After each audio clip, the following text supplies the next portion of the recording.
Dear students, hopefully all of you are doing well. Let us discuss about the parathyroid gland. इससे जो पहले वाली video थी उसमें हमने पैराथायरॉयड ग्लैंड को थोड़ा सा डिस्कस कर लिया था और उसके पहले हमने थायराइड ग्लैंड को डिस्कस किया था। ठीक है, तो थायराइड ग्लैंड हमारी नेक में प्रेजेंट होती है और इसके 2 लोब्स होती हैं। ये बटरफ्लाई शेप ग्लैंड होती है। 2 लोब है, left lobe and right lobe. ठीक है, और ये दोनों ही लोब इस्थमस के थ्रू अटैच होती हैं। तो जो थायराइड ग्लैंड है वो 3 टाइप ऑफ हार्मोन क्रिएट करती है। T4 that is the thyroxine, T3 that is the triiodothyronine and calcitonin. ठीक है, तो जो थायराइड ग्लैंड होती है इसके बैक साइड में ही, थायराइड ग्लैंड के बैक साइड में 4 लोब्स प्रेजेंट होती हैं। इसकी पैराथायराइड ग्लैंड्स, इनको हम बोलते हैं पैराथायराइड ग्लैंड्स। ईच लोब में 2 प्रेजेंट्स होती हैं। ठीक है, 2 लेफ्ट लोब में और 2 राइट लोब में। तो ये कितनी होती है? 4 लोब्स होती हैं। और ये 4 लोब्स होती हैं, ये 4 लोब्स पैराथायराइड हार्मोन स्क्रीट करती हैं। पैराथायराइड हार्मोन की कब जरूरत होती है? जब ब्लड में कैल्शियम का लेवल डाउन आ जाता है। ठीक है, जब हमने कैल्सिटोनिन पढ़ा था तो कैल्सिटोनिन हार्मोन में हमने पढ़ा था कि जब ब्लड में कैल्शियम का लेवल बढ़ जाता है तो कैल्सिटोनिन हार्मोन स्क्रीट करती है थायराइड ग्लैंड। लेकिन जब ब्लड में कैल्शियम का लेवल डाउन आ जाता है तो parathyroid glands parathyroid hormone secrete करती हैं। तो दोनों ही हार्मोन, कैल्सिटोनिन हार्मोन और पैराथायराइड हार्मोन मिलके कैल्शियम के लेवल को मेंटेन करते हैं। पैराथायराइड ग्लैंड कैल्शियम के लेवल को, पैराथायराइड हार्मोन कैल्शियम के लेवल को बढ़ाते हैं और कैल्सिटोनिन हार्मोन कैल्शियम के लेवल को डिक्रीज करता है। तो अभी हम देख लेते हैं thyroid gland. There are 4 small parathyroid glands, 2 embedded in the posterior surface of each lobe of the thyroid gland. तो यहाँ पे 4 lobes होती हैं, 2 embedded in the each lobe of the thyroid gland. ये जो येलो कलर की है ये थायराइड ग्लैंड है। ठीक है, ये बैक साइड से है। तो इसमें हर एक जो 2 लोब्स हैं थायराइड ग्लैंड की, उसमें हर एक लोब में 2 लोब्स ऑफ पैराथायराइड ग्लैंड्स की प्रेजेंट होती हैं। ठीक है, एम्बेडेड होती है। They are surrounded by the 5 connective tissue capsules. इसके सराउंड पे जो ये लोब्स हैं इनके सराउंड पे कनेक्टिव टिश्यू के कैप्सूल्स प्रेजेंट होते हैं। The cells forming the gland are spherical in shape and are arranged in column with channels containing the blood between them. जो सेल्स हैं जो इन ग्लैंड्स को फॉर्म करते हैं वो स्फेरिकल शेप में होते हैं और वो इस तरह से अरेंज होते हैं कि वो चैनल कॉलम की तरह प्रेजेंट होते हैं। ठीक है, बीच बीच में से ब्लड का फ्लो होता है। कॉलम्स में ये सेल्स प्रेजेंट होते हैं, स्फेरिकल सेल्स। अब ये क्या काम करते हैं? फंक्शन क्या है पैराथायराइड ग्लैंड्स का? जो पैराथायराइड ग्लैंड है जो पैराथायराइड हार्मोन क्रिएट करते हैं, तो उसका क्या फंक्शन है? The parathyroid glands create parathyroid hormone, इसको पीटीएच भी बोलते हैं या पैराथॉर्मोन भी बोलते हैं। The secretion is regulated by the blood level of calcium.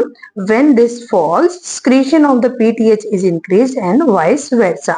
तो secretion को कौन स्टिमुलेट करता है? कैल्शियम का लेवल। जब ब्लड में कैल्शियम का लेवल डिक्रीज हो जाता है तो पीटीएच का लेवल इंक्रीज हो जाता है and vice versa. Vice versa का क्या मतलब है? ऑपोजिट। जब ब्लड में कैल्शियम का लेवल इंक्रीज हो जाता है तो पीटीएच का लेवल डिक्रीज हो जाता है और सिक्रीशन इनहिबिट हो जाती है। The main function of PTH is to increase the blood calcium level when it is low. तो इसका मेन काम क्या है? पीटीएच का, पैराथायराइड हार्मोन का मेन काम क्या है? ब्लड में कैल्शियम के लेवल को इंक्रीज करना। अब ये ब्लड में कैल्शियम के लेवल को कैसे इंक्रीज करता है? This is achieved by indirectly increasing the amount of the calcium absorbed from the small intestine and reabsorbed from the renal tubules. तो ये क्या करता है? इनडायरेक्टली जीआईटी में से, जो हमारी जीआईटी है गैस्ट्रोइंटेस्टाइनल ट्रैक है, उसमें से कैल्शियम के लेवल को, कैल्शियम की अब्जॉर्प्शन को बढ़ा देता है as well as reabsorption from the renal tubules. तो जो हमारी रीनल ट्यूब्यूल्स है, किडनी की रीनल ट्यूब्यूल्स है, वहां से कैल्शियम की रीअब्जॉर्प्शन को बढ़ा देता है और ब्लड में कैल्शियम के लेवल को इंक्रीज करता है। तो ये 2 मेथड से काम, 2 मेथड तो यही हो गए, एक और मेथड है, ये 3 मेथड से काम करता है। पहला क्या है? कैल्शियम की रीअब्जॉर्प्शन को जीआईटी से बढ़ाता है, उससे भी क्या होगा? ब्लड में कैल्शियम का लेवल बढ़ जाएगा। दूसरा, ये किडनी के थ्रू कैल्शियम की एक्सक्रीशन को रोकता है, मतलब कि वहां से कैल्शियम की रीअब्जॉर्प्शन को बढ़ाता है। कैल्शियम ब्लड में रीअब्जॉर्ब हो जाता है तो उससे भी कैल्शियम का लेवल ब्लड में बढ़ जाता है। अगर ये दोनों ही काम ना करें, दोनों ही फॉर्मूला, मान लो हमने जीआईटी में से भी इन्होंने अब्जॉर्ब किया कैल्शियम और रीनल ट्यूब्यूल्स में से भी कैल्शियम अब्जॉर्ब हुआ, फिर भी काम नहीं चल रहा, फिर भी कैल्शियम का लेवल डाउन ही है, तो ये तीसरा काम क्या करता है, in these sources provide inadequate, if these sources provide inadequate supply then PTH stimulate the osteoclast bone destroying cells and reabsorption of the calcium from the bones. अगर मान लो GIT की absorption और reabsorption from the renal tubules से भी adequate amount में calcium blood में नहीं आता है, तो तीसरा क्या काम करता है, ये ओस्टियोक्लास्ट सेल को एक्टिवेट करता है। ओस्टियोक्लास्ट सेल क्या होते हैं, बोन डिस्ट्रॉइंग सेल्स हैं। बोन में two type of cell present होते हैं, ओस्टियोब्लास्ट एंड ओस्टियोक्लास्ट। ओस्टियोब्लास्ट जो सेल्स हैं वो बोन में फॉर्मेशन का काम करते हैं, बोन फॉर्मेशन का, और ओस्टियोक्लास्ट जो सेल्स हैं वो एक्स्ट्रा कैल्शियम को और बोन को डिस्ट्रॉइंग का काम करते हैं, एक्स्ट्रा कैल्शियम को रिमूव करते हैं ये osteoclast cells. And reabsorption the calcium from the bone, तो पीटीएच क्या करता है, इन सेल्स को एक्टिवेट करता है, ओस्टियोक्लास्ट सेल्स को, और बोन्स में से कैल्शियम की रीअब्जॉर्प्शन करता है इनटू द ब्लड, जिससे कि ब्लड में कैल्शियम का लेवल बढ़ जाता है। Parathormone and calcitonin from the thyroid gland act in a complementary manner to maintain the blood calcium level within the normal range. तो जो पैराथायरॉयड हार्मोन होता है, पैराथॉर्मोन भी कह सकते हैं हम इसको, और कैल्शियम दोनों ही मिलके क्या करते हैं, कॉम्प्लीमेंट्री काम करते हैं, ठीक है। तो ये क्या करते हैं, ब्लड में कैल्शियम के लेवल को मेंटेन करते हैं। पैराथॉर्मोन कब एक्टिवेट होता है, जब ब्लड में कैल्शियम का लेवल कम हो जाता है, और कैल्सिटोनिन हार्मोन कब एक्टिवेट होता है, जब ब्लड में कैल्शियम का लेवल बढ़ जाता है। तो दोनों ही एक दूसरे के साथ कॉम्प्लीमेंट्री काम करते हैं, ठीक है। अब ये जो कैल्शियम का हम डिस्कशन कर रहे हैं उसका क्या यूज है, ठीक है। मसल्स की कॉन्ट्रैक्शन के लिए कैल्शियम की रिक्वायरमेंट है, रिलैक्सेशन और कॉन्ट्रैक्शन के लिए कैल्शियम चाहिए होता है, ठीक है। हार्ट की कॉन्ट्रैक्शन और रिलैक्सेशन के लिए चाहिए, क्योंकि हार्ट भी मस्कुलर ऑर्गन है। जो स्केलेटन मसल्स हैं उनके कॉन्ट्रैक्शन और रिलैक्सेशन के लिए भी चाहिए, स्मूथ मसल्स की कॉन्ट्रैक्शन और रिलैक्सेशन के लिए भी चाहिए कैल्शियम। ब्लड की क्लॉटिंग में हेल्प करता है कैल्शियम आयन, ब्लड क्लॉटिंग में भी हेल्प करेगा, ठीक है।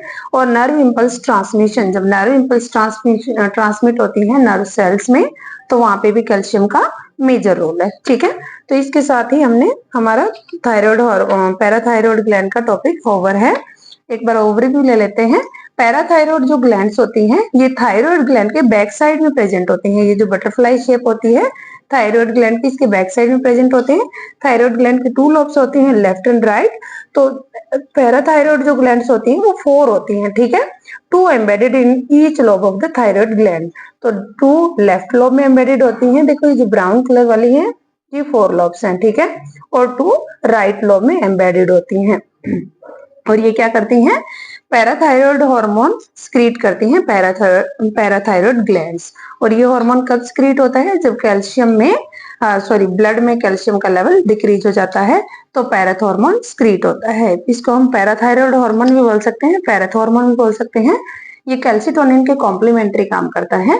पैराथायरॉयड हार्मोन जब स्क्रीट होएगा, जब स्टिमुलेट होगा स्क्रीशन ऑफ पैराथायरॉयड हार्मोन, जब ब्लड में कैल्शियम का लेवल डिक्रीज हो जाता है। और कैल्सिटोनिन की स्क्रीशन स्टिमुलेट होती है जब कैल्शियम ब्लड में कैल्शियम का लेवल इंक्रीज हो जाता है। तो पैराथायरॉयड हार्मोन क्या करते हैं, कैल्शियम के लेवल को बढ़ाते हैं by reabsorption from the renal tubules and absorption from the GIT, और by activating the osteoclast cells, जो कि क्या होते हैं, बोन डिस्ट्रॉइंग सेल्स होते हैं, जिससे क्या होता है, बोन से कैल्शियम ब्लड में आना स्टार्ट हो जाता है, ठीक है। होपफुली आपको टॉपिक समझ में आ गया होगा। नोट्स के लिए लिंक दिया हुआ नीचे, तो आप वहां से लिंक से नोट्स डाउनलोड कर लें, और कोई क्वेरी है तो आप कमेंट बॉक्स में कमेंट कर दें। Thank you so much.